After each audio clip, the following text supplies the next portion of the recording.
তোমরা যারা ২০২৫ সালের উচ্চ মাধ্যমিকের পরীক্ষার্থীরা আছো, আজকের এই ক্লাসটি তোমাদের জন্য অত্যন্ত গুরুত্বপূর্ণ হতে চলেছে। আজকের এই ক্লাসে আমি তোমাদের অর্থাৎ উচ্চ মাধ্যমিক ২০২৫ সালের ফাইনাল পরীক্ষার রাষ্ট্রবিজ্ঞান অর্থাৎ পলিটিক্যাল সায়েন্সের একটা সবথেকে গুরুত্বপূর্ণ প্রশ্ন যেটা হলো ভারতের কোনো অঙ্গরাজ্যের মুখ্যমন্ত্রীর ক্ষমতা ও কার্যাবলী। এই প্রশ্নটা তোমাদের উচ্চ মাধ্যমিক ২০২৫ সালের জন্য একটা কিন্তু খুব গুরুত্বপূর্ণ প্রশ্ন যেটা কিন্তু আসার সম্ভাবনা প্রায় তোমাদের 99%। ক্লিয়ার? তো আজকে এই প্রশ্নের সম্পূর্ণটা তোমাদের বুঝিয়ে দেবো। এর নোটস সম্পূর্ণ তোমাদের বুঝিয়ে দেবো। সম্পূর্ণ লাইন ধরে, ধরে বুঝাবো এবং এর ফ্রি পিডিএফ তোমাদের সাথে শেয়ার করবো এই নোটসের। তো পিডিএফটা তোমরা কি করে পাবে তার জন্য সম্পূর্ণ দেখো। আর উচ্চ মাধ্যমিকের রাষ্ট্রবিজ্ঞানের সম্পূর্ণ বড় প্রশ্ন অর্থাৎ ৮ মার্কের বড় প্রশ্নের সাজেশন অধ্যায় ভিত্তিকভাবে দিয়েছি। তো সেই সাজেশনের ক্লাসটি তোমরা অবশ্যই করে আসো। তার লিঙ্ক ডেসক্রিপশনে রয়েছে। তাছাড়া তোমাদের রাষ্ট্রবিজ্ঞানের যে এমসিকিউ প্রশ্ন তার কিন্তু আ কিছু গুরুত্বপূর্ণ প্রশ্ন নিয়ে আমি কিছু সেট আলোচনা করছি। সেই ক্লাসগুলো দেখে আসো এমসিকিউ। তো এমসিকিউর সেই ক্লাসগুলো দেখলে তোমরা কিন্তু এমসিকিউতেও অনেকটা তোমাদের প্রস্তুতি মজবুত হবে। আর এসিকিউরও কিন্তু গুরুত্বপূর্ণ ক্লাস করাচ্ছি, তো সেগুলোও কিন্তু অবশ্যই অ্যাটেন্ড করো। আর তোমাদের আজকে আমি তোমাদের ভারতীয় অঙ্গরাজ্যের মুখ্যমন্ত্রীর ক্ষমতা এবং পদমর্যাদা সম্পূর্ণ বুঝিয়ে দেবো। তো সম্পূর্ণ ক্লাসটা শেষ পর্যন্ত দেখো। আর পিডিএফটা সংগ্রহ করে এটা কিন্তু এখন থেকে তৈরি করো। আর এই প্রশ্নটা কিন্তু একদম বলতে পারো প্রায় চলে এসছে বা এটা কিন্তু সবথেকে গুরুত্বপূর্ণ প্রশ্ন। ঠিক আছে? তো শুরু করছি দেখো। তোমরা চাইলে এই নোটসটা কিন্তু খাতায় লিখে নিতে পারো। তো শুরু করছি দেখো। ভারতের অঙ্গরাজ্যের ১ সেকেন্ড পেনটা আমি করে নিই। হ্যাঁ, ভারতের অঙ্গরাজ্যের মু মুখ্যমন্ত্রীর ক্ষমতা ও পদমর্যাদা ব্যাখ্যা করো। এই প্রশ্নটা খুব গুরুত্বপূর্ণ। আমি ১ম থেকেই বলছি। তো এই প্রশ্নটা তোমাদের কিন্তু এখন থেকেই ভালো করে করা উচিত। ক্লিয়ার? ঠিক আছে? তো দেখো, ১ম এ কি? ১ম এ তোমাদের মুখ্যমন্ত্রী সম্পর্কে কিছু জানতে হবে। দেখো, সংবিধানের ১৬৪ র ১ নং ধারা অনুযায়ী রাজ্যের মুখ্যমন্ত্রীকে নিয়োগ করেন রাজ্যপাল। এটা কিন্তু আমি কেন এরম হলুদ দিয়ে আমি হাইলাইট করেছি তার কারণ হলো এটা কিন্তু পরীক্ষায় শর্ট কোয়েশ্চেনে দেওয়া হয় যে ভারতের অঙ্গরাজ্যের মুখ্যমন্ত্রীকে কে নিয়োগ করেন? তো উত্তর কি হবে? ভারতের অঙ্গরাজ্যের মুখ্যমন্ত্রীকে নিয়োগ করেন সেই রাজ্যের রাজ্যপাল। ক্লিয়ার? এটা মুছে দিই। হ্যাঁ। এরপর আমরা কি? এরপর আমরা দেখব বিধানসভা নির্বাচনের পর নিরঙ্কুশ সংখ্যাগরিষ্ঠ দলের নেতা বা নেত্রীকে রাজ্যপাল মুখ্যমন্ত্রী হিসাবে নিয়োগ করেন। এটা কি? দেখো, বিধানসভা আমাদের যেমন ভারতীয় সংসদে যেমন ২ টো কক্ষ আছে। একটা উচ্চ কক্ষ যেমন রাজ্যসভা এবং নিম্নকক্ষ লোকসভা। তো রিসেন্টলি লোকসভার ভোট হয়েছে। তোমরা সকলেই জানো লোকসভা ভোটের মাধ্যমে কি আমরা ভারতের প্রধানমন্ত্রী নির্বাচন করে থাকি। তেমনই আমাদের রাজ্য সংসদে কিন্তু ২ টো কক্ষ থাকে। একটা হচ্ছে তোমাদের বিধানসভা এবং বিধান পরিষদ। বিধান পরিষদ হচ্ছে উচ্চ কক্ষ, বিধানসভা হচ্ছে নিম্নকক্ষ। সমস্ত রাজ্যে কিন্তু বিধান পরিষদ থাকে না। ভারতে শুধুমাত্র ৬ টা রাজ্যে বিধান পরিষদ আছে, বাকিগুলো কিন্তু শুধুমাত্র বিধানসভা রয়েছে। পশ্চিমবঙ্গেও কিন্তু বিধান পরিষদ রয়েছে। বিধানসভা রয়েছে, বিধান পরিষদ নেই। তো সেই বিধানসভার ভোট প্রত্যেক ৫ বছর অন্তর হয়। তো সেই বিধানসভা ভোটে যেই দলের সবচেয়ে বেশি সিট গ্রহণ করে বা যেই দল সবচেয়ে বেশি সিট জেতে সেটাই সংখ্যাগরিষ্ঠতা লাভ করে এবং সেই যে দলটা জিতেছে সেই দলের যে নেতা বা নেত্রী তাকে কিন্তু রাজ্যপাল মুখ্যমন্ত্রী হিসাবে নিয়োগ করে থাকেন। ক্লিয়ার হয়ে গেল? তারপরে দেখো, তবে কোনো দল যদি নিরঙ্কুশ গরিষ্ঠতা না পায় অর্থাৎ একটা একটা সংখ্যা থাকে সেই সংখ্যা বা সংখ্যার উপরে কিন্তু সিট পেতে হবে তাহলেই কিন্তু বলা হবে যে সংখ্যাগরিষ্ঠতা লাভ করেছে। তার নিচেই যদি কোনো দল পায় তাহলে কিন্তু বলা হবে সেই দল সংখ্যাগরিষ্ঠতা লাভ করেনি বা সেই দলের কোনো নেতা বা নেত্রী মুখ্যমন্ত্রী হিসাবে নিয়োগ হতে পারবে না।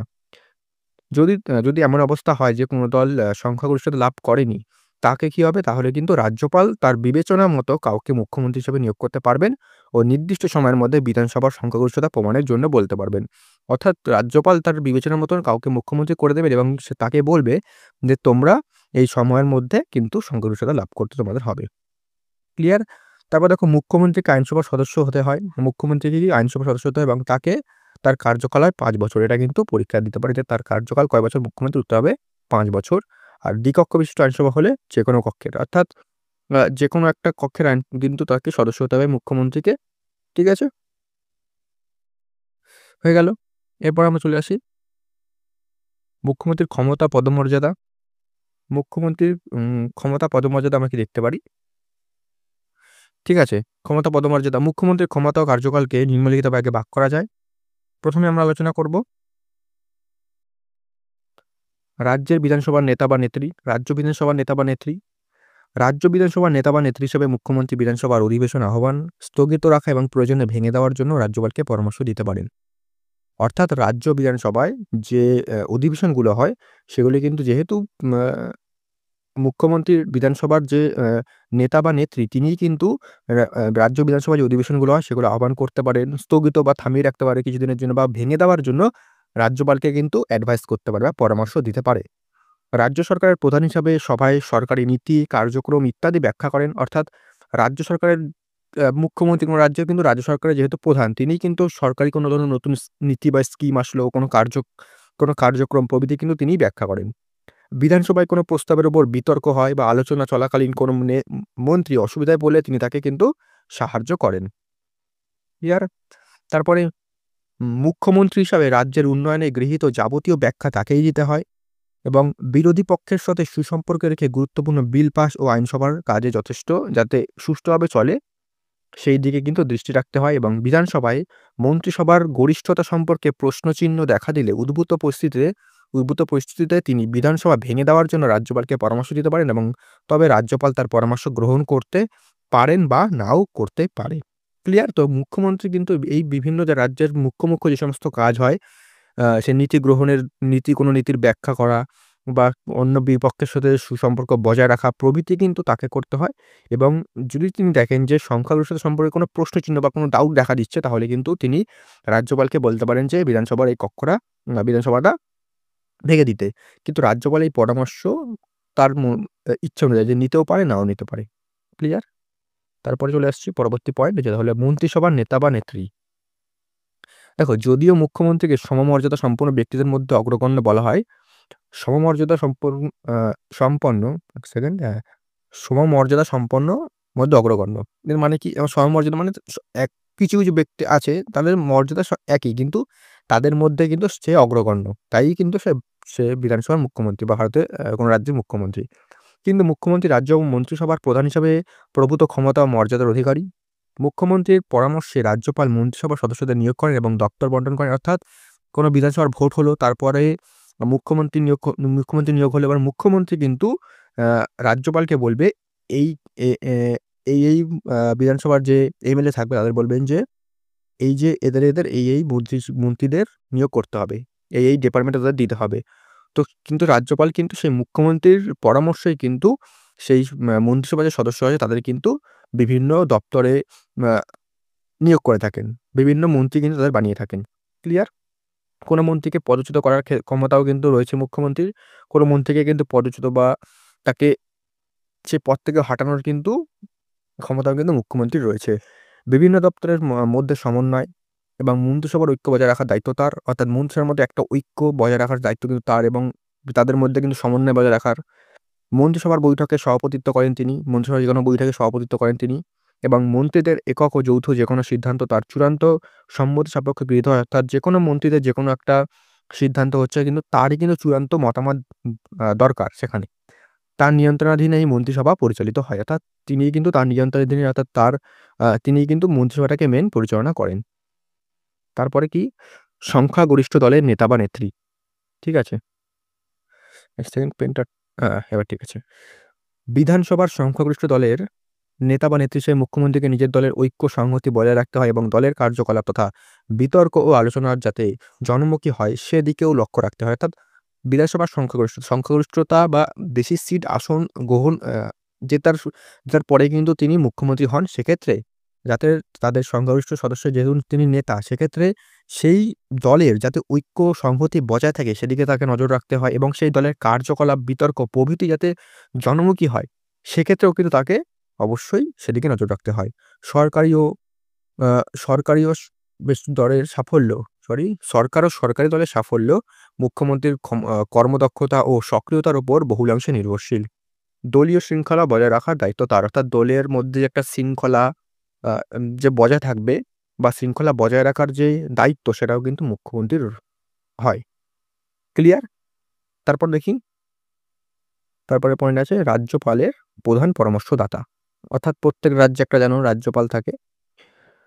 একটা রাজ্যপাল কিন্তু ২-৩ টা রাজ্যেরও কিন্তু রাজ্যপাল হতে পারে। সেক্ষেত্রে কিন্তু সেটা তোমার জেনে রাখা দরকার। যাই হোক, সংবিধান অনুযায়ী মুখ্যমন্ত্রীর পরামর্শ মতো রাজ্যপাল রাজ্যের শাসন কার্য পরিচালনা করেন। রাজ্যপাল ও মন্ত্রিসভার যোগাযোগের মাধ্যম হলেন মুখ্যমন্ত্রী। যোগাযোগের মাধ্যম হচ্ছে, এখানে একটা ডায়াগ্রাম আছে, তোমরা বুঝতে পারবে। ধরো এটা হচ্ছে রাজ্যপাল, ঠিক আছে, এটা হচ্ছে মন্ত্রিসভা, এদের মধ্যে সংযোগ স্থাপন কে করে? এটা হচ্ছে একটা সংযোগ স্থাপন, এখানে হচ্ছে মুখ্যমন্ত্রী।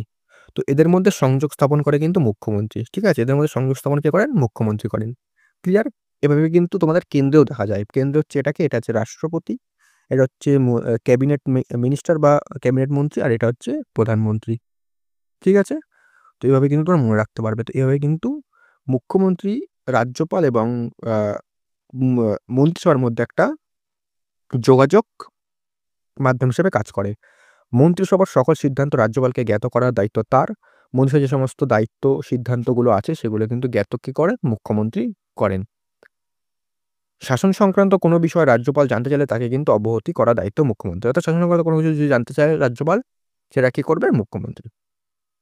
তারপরে চলে আসি নিয়োগ সংক্রান্ত ক্ষমতা আছে মুখ্যমন্ত্রীর কি আছে? যেমন, এক সেকেন্ড, হ্যাঁ, রাজ্যের অ্যাডভোকেট জেনারেল, রাজ্যের জনকীর্তক কমিশনের সভাপতি এবং সদস্যদিগকে নিয়োগের পরামর্শ মুখ্যমন্ত্রী রাজ্যপালকে দিয়ে থাকেন। এছাড়া রাজ্যের প্রশাসনিক পরিমণ্ডলের বিভিন্ন কমিটি, কমিশনের চেয়ারম্যান, সদস্য প্রভৃতি নিয়োগের সুপারিশ মুখ্যমন্ত্রী করেন।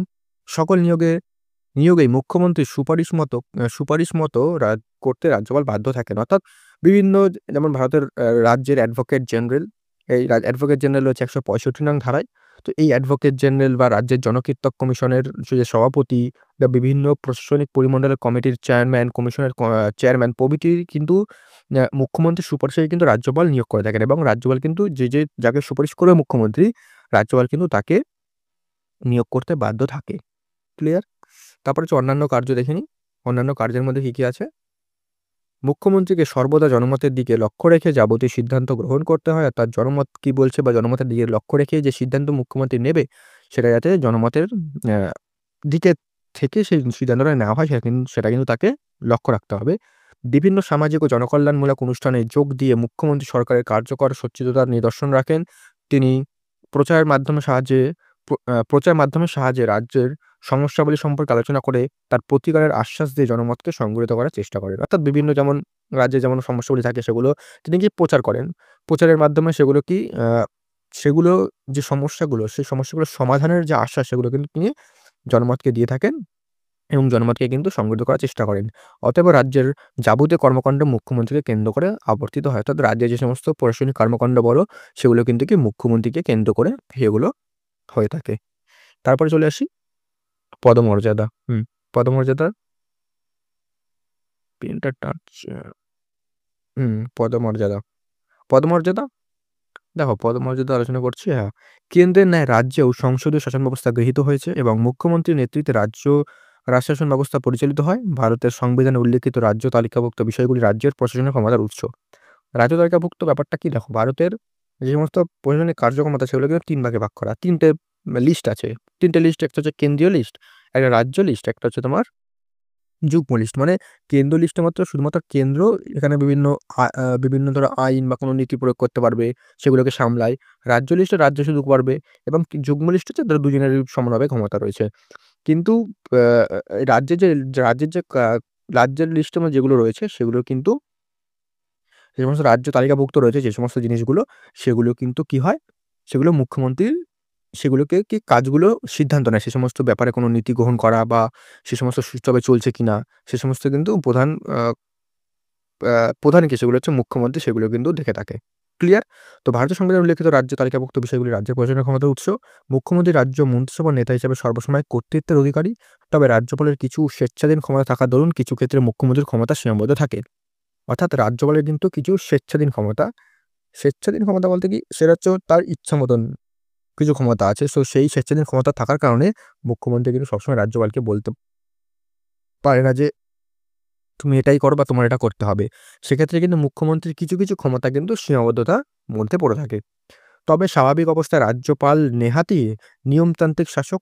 অর্থাৎ যদি আমরা দেখি কেন্দ্রের ক্ষেত্রে, তো নিয়মতান্ত্রিক শাসক যদি কেন্দ্রের ক্ষেত্রে বলি বা পুরো ভারতে, সেটা হচ্ছে রাষ্ট্রপতি। তার নামে সবকিছু হয়ে থাকে, কিন্তু আসল ক্ষমতা কার কাছে? আসল ক্ষমতা হচ্ছে প্রধানমন্ত্রীর কাছে। তেমনই কিন্তু রাজ্যের ক্ষেত্রে হয়।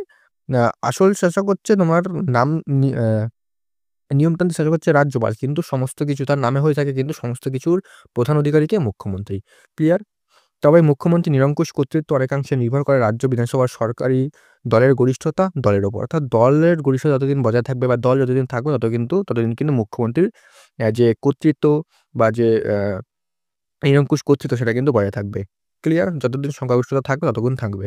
তবে মুখ্যমন্ত্রীর পাণ্ডিত্য, রাজনৈতিক দূরদর্শিতা, লোকজ চরিত্র জ্ঞান, গণসম্মোহনী, ভাবমূর্তি, চরিত্রগত দৃঢ়তা, সমদৃষ্টি ইত্যাদি তার পদমর্যাদাকে বৃদ্ধি করে। অর্থাৎ কোনো মুখ্যমন্ত্রী যদি তার রাজনৈতিক দূরদর্শিতা থাকে, অর্থাৎ সে পলিটিক্স ভালো জানে বা মুখ্যমন্ত্রীর পাণ্ডিত্য সে কতটা আ তারপরে হচ্ছে কি গণসম্মোহনী, ভাবমূর্তি, চরিত্রগত দৃঢ়তা এই সমস্ত যদি থাকে তার বা সমদৃষ্টি, সে যদি বিচক্ষণ হয় তাহলে কিন্তু তার পদমর্যাদা অনেকটা বৃদ্ধি করে। বা এমন কোনো কাউকে মুখ্যমন্ত্রী করে দিল তার মধ্যে না পাণ্ডিত্য আছে, না রাজনৈতিক দূরদর্শিতা আছে বা চরিত্রগত দৃঢ়তা আছে, সে কিন্তু বেশিদিন সেই পদে থাকতে পারবে না। তো এই ছিল তোমাদের মুখ্যমন্ত্রীর সম্পূর্ণ কার্যাবলী এবং পদমর্যাদা সম্পূর্ণ নোটস। তো এই পিডিএফটা তোমরা কি করে পাবে? পিডিএফ এর জন্য ডেসক্রিপশনে একটা WhatsApp নাম্বার আছে, সেখানে মেসেজ করলে এই পিডিএফটা সম্পূর্ণ বিনামূল্যে পেয়ে যাবে। আর এভাবেই কিন্তু তোমাদের যে সমস্ত সাজেশনগুলো দিয়েছি বড় প্রশ্নের সাজেশন সেটা দেখে আসো। সেই সমস্ত সাজেশনের একটা করে নোট কিন্তু আমি এভাবেই আলোচনা করব। আর সমস্ত কিছুরই ফ্রি পিডিএফ দেব। ক্লিয়ার? তো এই ছিল তোমাদের সম্পূর্ণ সাজেশন, সম্পূর্ণ নোট সরি। আর তোমাদের রাষ্ট্রবিজ্ঞানের অন্যান্য যে এমসিকিউ ক্লাসগুলো করেছি সেগুলো কিন্তু দেখে আসো অবশ্যই। তো দেখা হচ্ছে পরবর্তী ক্লাসে নতুন কোনো আপডেট ও সাজেশন নিয়ে।